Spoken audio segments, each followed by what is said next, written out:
thank you very much. Thank you very much. The first thing in my oath of office is to defend the U.S. Constitution, and it's something I take very seriously.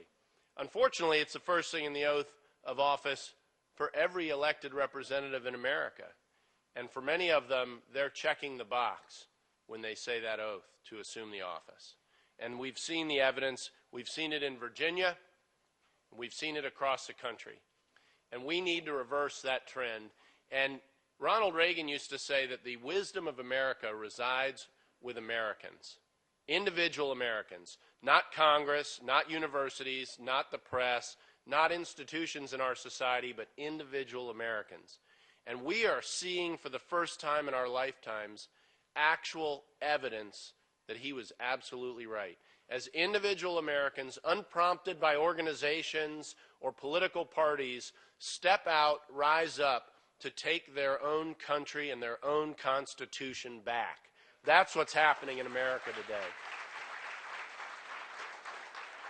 I want to thank you all for being here, for having me here with you. You're engaged in issues that are critical to America today, and they will be for a long time into the future. Your presence here alone shows your commitment to prevailing on those issues, to bringing back the founders' vision for this country in the 21st century. That's my goal in politics, and I know many of you share it, and I want to thank you for that. Our founding fathers pledged their lives, their fortunes, and their sacred honor to creating this great nation. And many of them gave up those lives and gave up their fortunes. None of them gave up their sacred honor. None of them. No one in this room is going to be called on to make the kind of sacrifices that they had to make to establish this great country. And there was nothing certain about what they were doing. It takes much less on our part to save the vision and the foundation of this great country. And there is no excuse for any of us to sit idly by at this point in time when so much of the foundation is at risk and at issue. So I'm glad you are here. I take it as a great sign that you're engaged back in your home communities, that you're here today. To win, we're going to have to affect these individual Americans, these repositories of wisdom in America, one heart, one mind at a time. And your goal and mine is to change hearts and minds one at a time. It's a phrase we use most often in the pro-life movement, but it applies across the defense of liberty. Because that's how we're going to win. That's how we're going to win. For decades, we have asked government to do more for us as a people, and all government ever asks is for a little bit more of our liberty. That's all. And we have politicians and courts that have gladly obliged. And we have sat too idly by as a nation and let it happen. So, as a result, we no longer have a federal government of limited, enumerated powers. We have a central government, a centralized government that tries to plan and control virtually every aspect of our economy, which also influences, of course, our very lives, from health care to banking to energy to insurance to automobile manufacturing. The life goes on. Farming, you bet, you bet. And Virginia is still a farming state. It's the biggest part of our economy. Those of you who live in Northern Virginia might not know that, but that's the truth. There is, however, hope. In the last few years, people have finally woken up. And I mean ordinary voters, ordinary citizens have woken up. And they're pushing back against the federal overreach, the broad federal overreach. It isn't just health care. They're demanding accountability from their politicians, and they're measuring that accountability against the yardstick of the U.S. Constitution. That is new in our lifetimes. They're also demanding that first principles once again be the guideposts for politics and policy in this country. And that offers me real hope, not the kind you heard about in 2008, the real thing. If we have people, if we have Americans who are thinking in these terms, thinking in first principles terms, before they cast a vote, before they decide what's a good policy, what's a bad policy, we're going to turn America in the right direction. Parties are secondary to that. They are a vehicle to achieve that direction. They are not the goal. They are not the goal. This reaction by the American people reaches back to when Republicans had both the House, the Senate, and the presidency and screwed it up. They failed to lead in a principled fashion. There are three ways government exercises more power: more taxes, more spending, and more regulation. And Republicans did two of them. Two of the three. The only line I remember of John McCain running for president in 2008 was that he said that saying Republicans were spending like drunken sailors is offensive to drunken sailors. And at least they were spending their own money. And he was absolutely right. He was absolutely right. And so it should surprise no one that when the Democrats take over, they make the Republicans look like pikers in the spending increase category, and that the expansion of government power, which we saw under Republicans as spending and regulation, has burst the boundaries of the law and the Constitution. That was a natural course that we were on. And you can't just blame the last 2 years. So it is not enough, it is absolutely not enough to get Republican majorities back and a Republican president. That is not enough. That is not enough. And I'm counting on you all across the country to bring that message and to keep it in mind when you're picking candidates to get behind. Don't just pick the one most likely to win. Pick the one most likely to matter for America.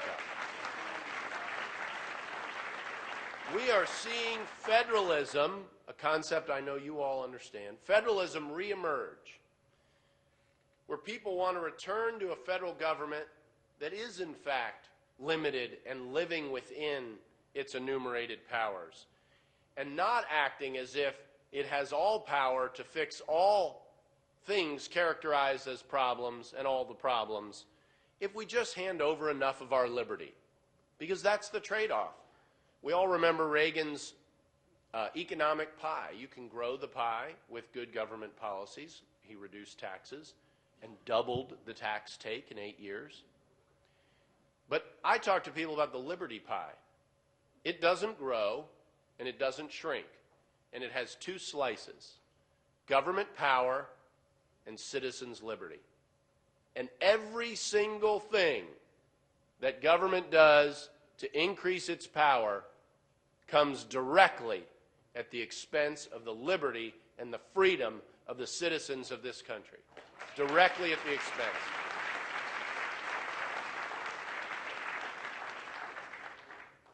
And as we confront this head on in many facets, many from the federal government overwhelmingly, we're seeing the states serve as a check. The check in the checks and balances system that James Madison talked about in Federalist 45 to 51. Everybody thinks about the three branches of government to Chuck Schumer, that's the House, the Senate, and the presidency. But to people who actually studied the Constitution, it's the executive, the legislative, and the judiciary. Is Chuck here somewhere? Oh, no. How about that? That check and balance is more commonly understood.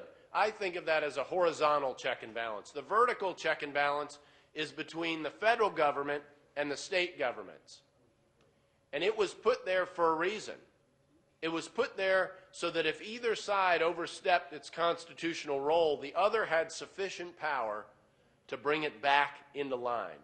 And that's what we are doing as states today. When I sued in the health care case, It was Virginia ex-rel Ken Cuccinelli. Virginia is suing the federal government. And one of the more amusing, there are plenty of them, but one of the more amusing aspects of the case was when we had our oral argument in October in the district court in Richmond. The federal government's lawyer got up and introduced himself. His name was Ian Gershengorn, and said, "Good morning, Your Honor, Ian Gershengorn for the government." I mean, the federal government. Because there were two governments contending with one another in the courtroom that day. And that's part of what those federal courts were for. The least anti-federalist, the most federalist founding father, I think, Alexander Hamilton, even noted, these courts are here to referee these contests of constitutional authority. Justice O'Connor quoted him all the way back to the New York Convention in 1788 in U.S. v. Prince, in, I don't want to say reestablishing, but reminding people that the 10th Amendment exists and matters and counts. And she did that. But in exercising the state's check in this federalism structure, I'm proud to play a role as a state attorney general. We are the last line of defense, particularly when the conservatives don't have control in Washington. It falls to the states to check federal power. The new health care law provides the prime example of this, and it is historic in that 28 states now are party plaintiffs suing their own federal government for violating the Constitution. That has never happened before. It's never happened before.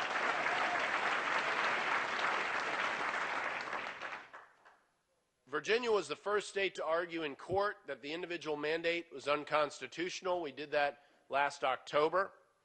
We've argued the federal government's attempt to use the Constitution's Commerce Clause to order people, to dictate to people that they buy private health insurance. Nancy approved health insurance.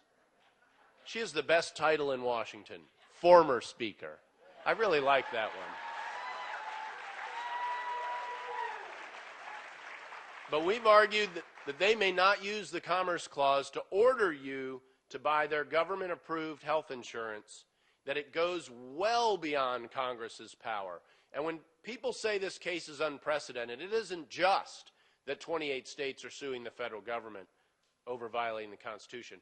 It is that this federal government, our federal government, has never in its history ordered Americans to buy a product or a service under the guise of regulating commerce. That has never, ever happened before. Well, why not?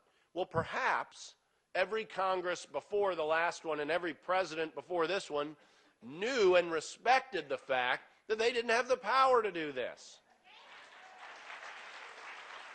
If you go back to the colonial period, which we do when we're arguing about the boundaries of elements of the Constitution that haven't been tested before, at least in the way it's being tested here. And this is a unique case. Lawyers would call it a case of first impression. During the colonial period, led by Virginia and Massachusetts, the colonists were boycotting British goods to push for the repeal of the Stamp Act and the Intolerable Acts. And in response to a Massachusetts convention in, I believe, 1768, the Attorney General and Solicitor General of the King, who by tradition sat in Parliament at that time, were asked the question, isn't this boycott treason? And the answer was, the colonists have come up to the line, but they have not crossed it. Now think about that for a moment. Flip that coin over. That means that the Parliament and King George III, whom we rebelled against as tyrants, acknowledged they couldn't order subjects to buy British goods. But we have a president and had a Congress that believes they can. That is extraordinary. That is absolutely extraordinary historically. Americans can argue about what every piece of the Constitution means, but what every American should be able to agree on is that the reason, or the result, even if you don't want to argue it was the reason, of the American Revolution was that we got a central government of less power than the one we left. Simple Venn diagram, donut, little circle in a big circle, until this president and the last Congress.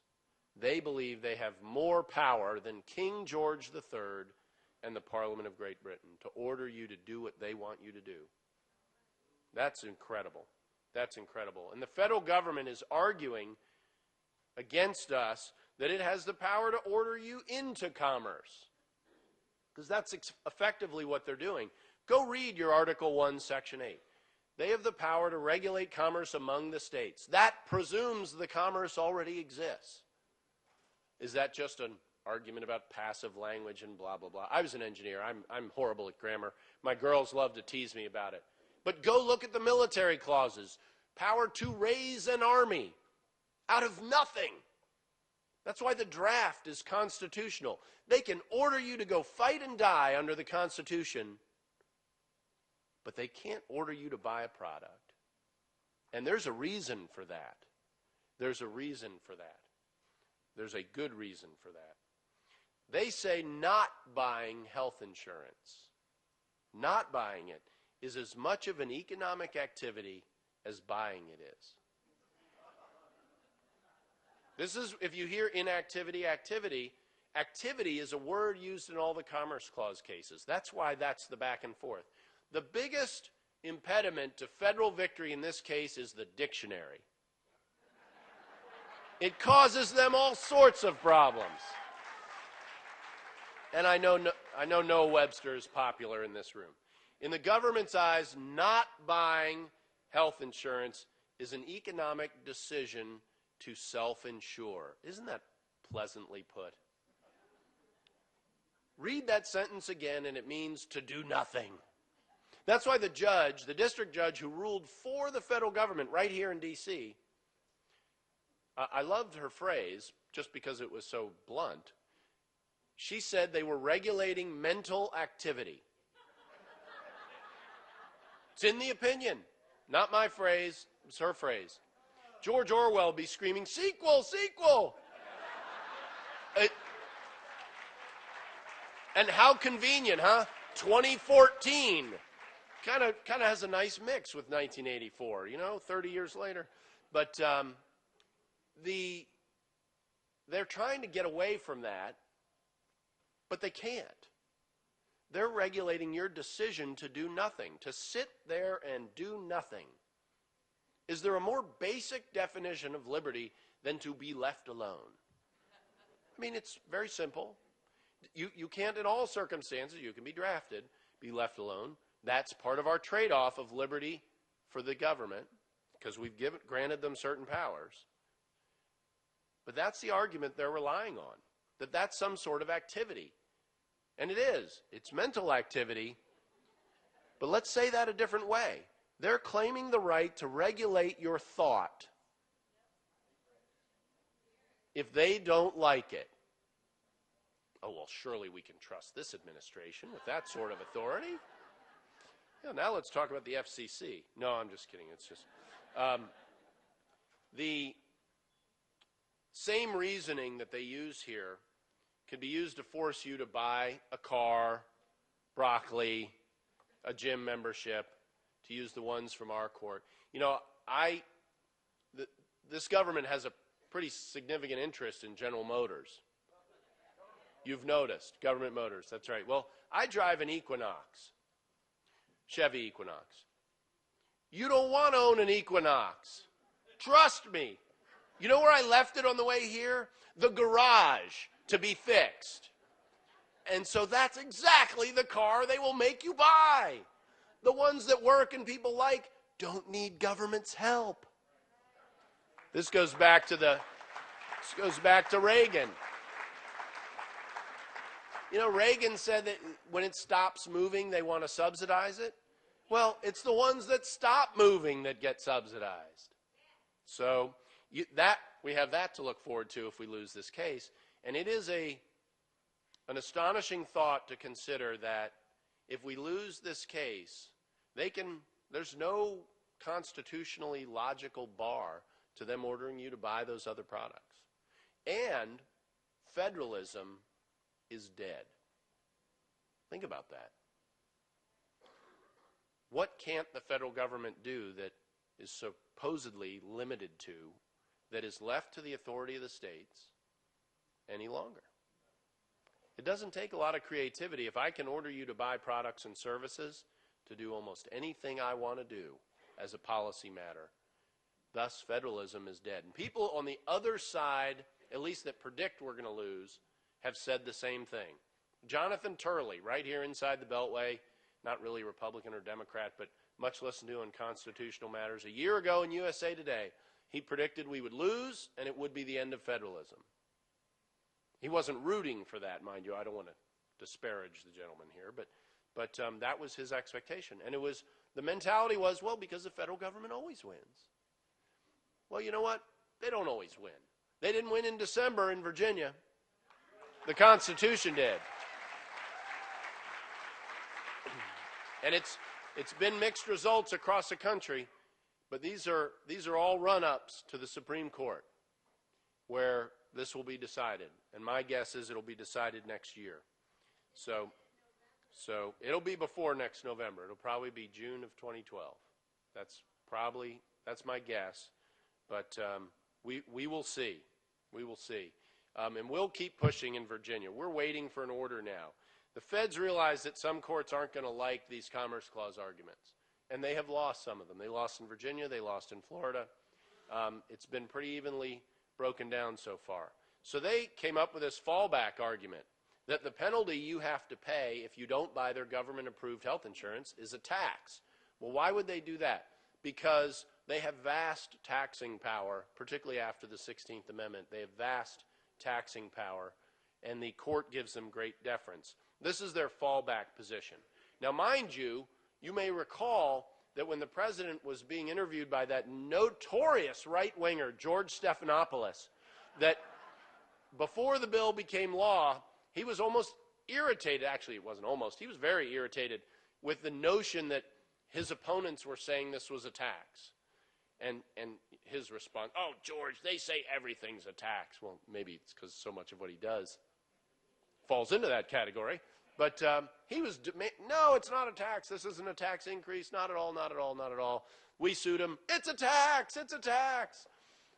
Funny how things change once you go to court. And they've been asked. I've actually almost felt sorry for some of the federal lawyers getting grilled on this point. Counsel, you've got congressional leaders and the president who, in the whole time this bill was running through the legislative process, were insisting it's not a tax. Now you're standing here arguing to me in this court that this is a tax. Can they do this sort of bait and switch? Well, you know, Your Honor, the weather outside is really very nice. You know, please ask me another question. You know, it has been very uncomfortable for them. So, as I said, almost feel sorry for them. See, the tax, and if for all the problems on the Commerce Clause, think of how radical this would be. I'm Congress. I can order you to do anything. If you don't do it, I fine you.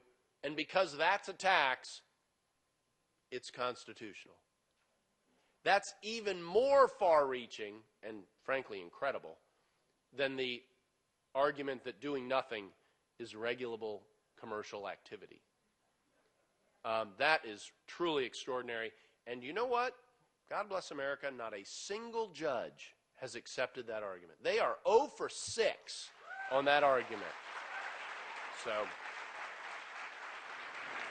now, I mentioned we had our hearing, or the order was issued in December, Virginia 1. We argued last month in the Fourth Circuit. We're awaiting that order. It'll come sometime this summer. This past week, they had appellate argument in Cincinnati in the Sixth Circuit. This coming Wednesday, 26 of my sister states are arguing the Florida appeal in Atlanta in the 11th Circuit. June 23rd, there's a fourth appellate court arguing this. So the appeals courts are rolling through this right now. So by the end of the summer, I expect we'll have some orders. We'll start to see appeals to the Supreme Court or moves for these cases to be heard en banc, which means all of the judges in an entire circuit sit for the case. And at some point, the losses will hit the Supreme Court in the autumn. I believe the briefing will run into the winter, and you'll have a hearing in the winter or spring and a decision by the end of the term next June. That's my expected timeline. That's very interesting timing, June of 2012, four months before Election Day, 4 months and a week or so, if it's the last Monday in June, which, if I had to pick a day, would be my guess, because they wait to the end for the more controversial rulings. And you'll hear some on the Mondays of this month. Whatever way this ruling in the Fourth Circuit goes, we will muddle our way through to the end of the Fourth Circuit and appeal to the Supreme Court. But I will tell you some of the reaction because of my role in advancing the Constitution as it was written. What a concept, huh? Crazy. Golly jeez. I'm cast as, you name it, everything under the sun, evil, awful, terrible, Tory, and the guy who wants to take away everyone's free health care. Well, never mind that all along I've said this case is about health care. Isn't about health care, it's about liberty. If you remember one thing from today, remember this. Because of the implications long into the future, this case is not about health care, it's about liberty. That's what this case is about.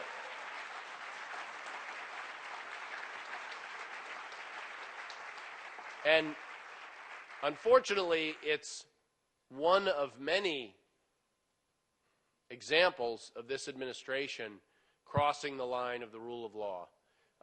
Before we brought the health care case in Virginia, we sued the EPA, the Employment Prevention Agency, over their greenhouse gas endangerment finding. And there's no agency in the federal government that so egregiously ignores their own rules and the laws in place to bound their authority, and it is already vast authority. But no, that's not enough. That's not enough. Lisa Jackson, the administrator, which is that title of the head of the EPA, said in December of 2009, I'm out to transform the American economy, and I've got the 15,000 people at the EPA who are ready to help me do it. Period, full stop, end of statement. No mention of keeping the environment clean in that statement. Transform the American economy. They know what they're doing and how they're doing it.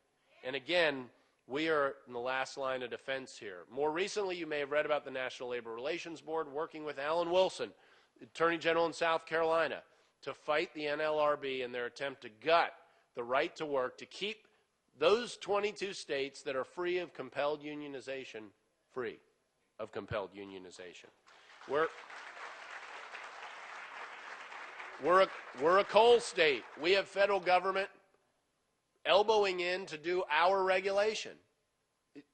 You know, you who were here for a reason, we being the state, the Commonwealth of Virginia, and coming to an internet near you this summer, the FCC, this is the most brazen one of all.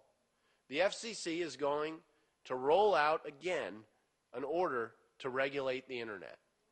Why is this the most brazen one of all? For one simple reason. A year ago, in 2010, they had a court ruling telling them they couldn't do this. And they thought about it and said, we'll do it anyway. It's just a court ruling. Talk about a brazen disregard, disdain for the rule of law. Now, we may not like what courts do all the time, but there's got to be a place where our contests are refereed and fought out. This administration doesn't just disrespect states, doesn't just disrespect federal law, doesn't just disrespect the United States Constitution, but they also have no respect for the courts of this country. It's amazing. It is amazing. And this ruling, this order is what they call it, coming this summer, in my view, is the most brazen one of all because of that, because they have crossed one more line so brazenly. So I'm glad to tell you there are attorneys general, especially that got elected in 2010, all over the country, who are now stepping up to the plate and playing a role in defending the Constitution, the rule of law, and their states in our federalist system. It's happening all across the country. Greg Abbott from Texas has been doing it for years. You've got Bill Schuette in Michigan, Scott Pruitt in Oklahoma, Luther Strange in Alabama, Alan Wilson in South Carolina. The list goes on. I actually feel bad naming some because I'll forget others. Pam Bondi in Florida has been doing a great job. You know, this used to be a list you could count on one hand. Not any longer. There is hope, because the burden has fallen to us at the state level to carry this fight forward. And when I ran for office in 2009, no one had ever run on federalism before. But I did. And I said very clearly, if the federal government crosses these lines, I'll fight back. And got elected and was called all sorts of things. All sorts of things. And I got elected in November of 2009 with all the usual suspects saying he's too conservative to win, et cetera, with more votes than anyone in the history of Virginia running for Attorney General. And when the federal government crossed those lines, I kept my campaign promises, and we're fighting them every step of the way. Thank you all for fighting where you're from. God bless you. God bless America. Thank you very much. Ladies and gentlemen, please welcome back to the stage